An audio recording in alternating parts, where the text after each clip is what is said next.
بسم اللہ الرحمن الرحیم۔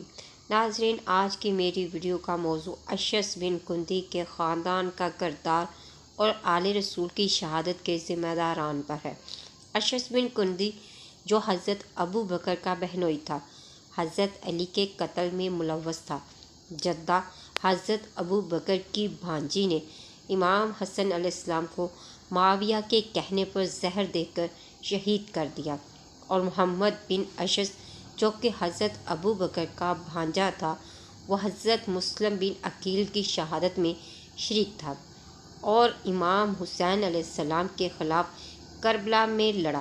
اشعث بن قیس الکندی ملعون، جس نے ابن ملجم ملعون کا ساتھ دیا، امام جعفر صادق علیہ السلام سے یہ روایت کتاب الکافی میں موجود ہے کہ آپ نے فرمایا، یقیناً اشعث بن قیس امیر المومنین علیہ السلام کے قتل میں شریک تھا۔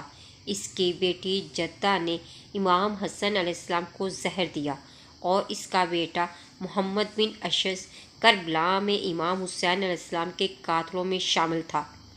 اس روایت سے آپ کو اندازہ ہو گیا ہوگا کہ یہ پورا خاندان دشمن اہل بیت تھا۔ تاریخ بتاتی ہے کہ اشعث بن قیس کا شمار ان اصحاب پیغمبر میں ہوتا ہے جنہوں نے ابتدا میں ابو بکر کی خلافت قبول نہیں کی تھی، مگر پھر حالات یوں بدلے کہ نہ صرف یہ کہ اشعث نے ابو بکر کو خلیفہ تسلیم کیا، بلکہ ابو بکر نے اپنی ایک بیٹی سے اس کی شادی بھی کروا دی۔ دوسری اور تیسری خلافت کے دور میں اشعث بن قیس الکندی آذربائیجان کا گورنر تھا۔ مختصر یہ کہ اس شخص سے خلفائے ثلاثہ خوش رہتے تھے اور اس پر بھی حکومت کا رنگ چڑھا ہوا تھا، مگر جب تیسری خلافت ختم ہوئی اور خلافت کی بھاگ دوڑ حضرت علی علیہ السلام کے ہاتھوں میں آئی تو آپ نے نااہل گورنروں کو معزول کرنا شروع کر دیا۔ لہٰذا خلافت کی مسند پر بیٹھتے ہی حضرت علی علیہ السلام نے اشعث کو بھی آذربائیجان کی گورنری سے برطرف کر دیا اور اسے حکم دیا کہ وہ حکومت کے سارے اموال کو حضرت علی علیہ السلام کے سپرد کر دے۔ اس بات سے ناراض ہو کر وہ شام جا کر معاویہ کا ساتھ دینے پر آمادہ ہو گیا، مگر اس کی قوم و قبیلے کے لوگوں نے اسے اس بات سے روک دیا۔ یہی تاریخی پس منظر تھا جس کی بنا پر اس دنیا پرست انسان نے نفس رسول شوہر بطول ابو الحسنین علیہ السلام حضرت علی علیہ السلام ابن ابی طالب کے قتل پر اس کو آمادہ کیا۔ یوں تو اس کا شمار اصحاب رسول میں ہوتا ہے، مگر اشعث بن قیس الکندی کا برتاؤ مولائے کائنات کی حکومت میں اسی طرح تھا جس طرح عہد رسالت کے مشہور منافق عبداللہ بن ابی کا رویہ تھا۔ وہ عوام کو امیر المومنین علیہ السلام کی حکومت کے خلاف بھڑکاتا اور لوگوں کو معاویہ کی خلاف جنگ میں شامل ہونے سے روکتا۔ یہ خفیہ طور پر معاویہ سے ملا ہوا تھا۔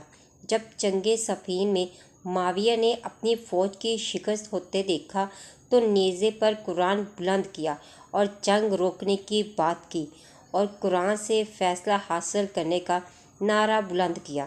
امیر المومنین علیہ السلام اور ان کے باوفا اصحاب جنگ کو جاری رکھنے کے حق میں تھے تاکہ معاویہ کا برپا کیا ہوا فتنہ ہمیشہ کے لیے ختم ہو جائے، مگر اشعث اور اس کے ساتھیوں نے جنگ کو فوراً بند کرنے کی ٹھان لی تو مولا علی علیہ السلام کو جنگ موقوف کرنی پڑی۔ اس کے بعد جو ہوا وہ تاریخ میں موجود ہے، مگر حقیقت یہی ہے کہ معاویہ کی اس چال نے اور اشعث کے اس نفاق نے خوارج کی بنیاد رکھی۔ قتل امیر کائنات علیہ السلام میں اشعث کی براہ راست شمولیت۔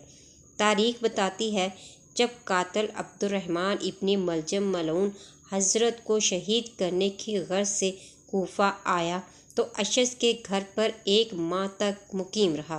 اسی دوران عبد الرحمن ابن ملجم مرادی نے اشعث کی مدد سے امام علیہ السلام کے قتل کا منصوبہ بنایا اور ماہ رمضان کی ایک صبح کو اپنے ناپاک ارادے پر عمل کرتے ہوئے امیر المومنین علیہ السلام پر حملہ کیا تاریخی حوالوں میں اس بات کا ذکر بھی ملتا ہے کہ اس ملعون اشعث بن قیس اور اس کی اولاد کا تعلق معاویہ اور بنی امیہ کے ساتھ رہا ہے۔ قارئین بتاتے ہیں کہ جس طرح معاویہ نے اشعث کی بیٹی کے ذریعے امام حسن علیہ السلام کو زہر دلوایا، اسی طرح ابن ملجم لعنت اللہ علیہ اور اشعث کے ذریعے سے حضرت علی علیہ السلام کی شہادت کی سازش بھی رچی، ورنہ خبر شہادت سن کر جشن منانے کے کیا معنی ہوتے ہیں۔ اللہم العنہم جمیعا۔